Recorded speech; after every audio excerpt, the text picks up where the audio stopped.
You are listening to The Rights of the Redeemed, a featured teaching from Pursue, Overtake, Recover, narrated by Kerry Kirkwood. The power of redemption. When I use the word redemption, that is a term that for us it doesn't mean as much as it would if during biblical times. In biblical times, the word of redemption was a legal term, and we need to understand that. The devil is a legalist. He will accuse you before God. And the redemption is a legal term, which means to buy back or ransom. But more than that, it meant that someone that had the original owner of something never lost the right to redeem it. And it had to be the original owner that would redeem it. It couldn't be someone else down the line. And so in the very beginning, we see that Adam made a decision in the Garden of Eden to give away his rights to all that God had spoken and said that he was going to honor him with. And when he did, sin entered into mankind, and we went from paradise into slavery.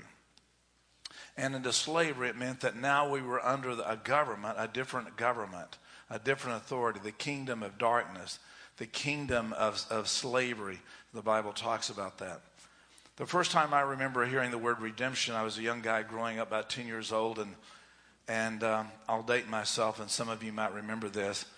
At least where I grew up, they had what they were called stamp stores. Remember stamp stores? You would go to the grocery store, and they would give you stamps, just like little stamps and sheets of stamps. According to the amount of money that you bought and you paid for in the groceries, you would have these stamps. My mother would stick them in a drawer, and then you'd look in the catalog of the stamp store, redemption store, by the way, would have all of these things. Many of them were kitchen items and things for the household.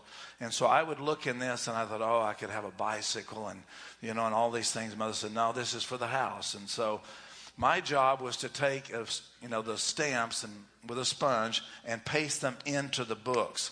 When you filled up a book of stamps, then that had a value to it.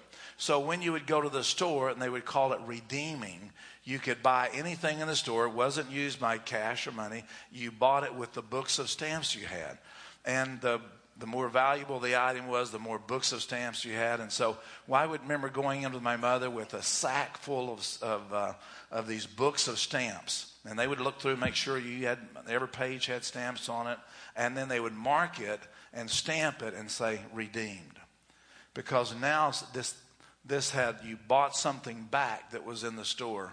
And it was a fun thing. We didn't have much money growing up, but I remember thinking that when we got a blender, man, we have really got something. And how many books it took to... Sample complete. Ready to continue?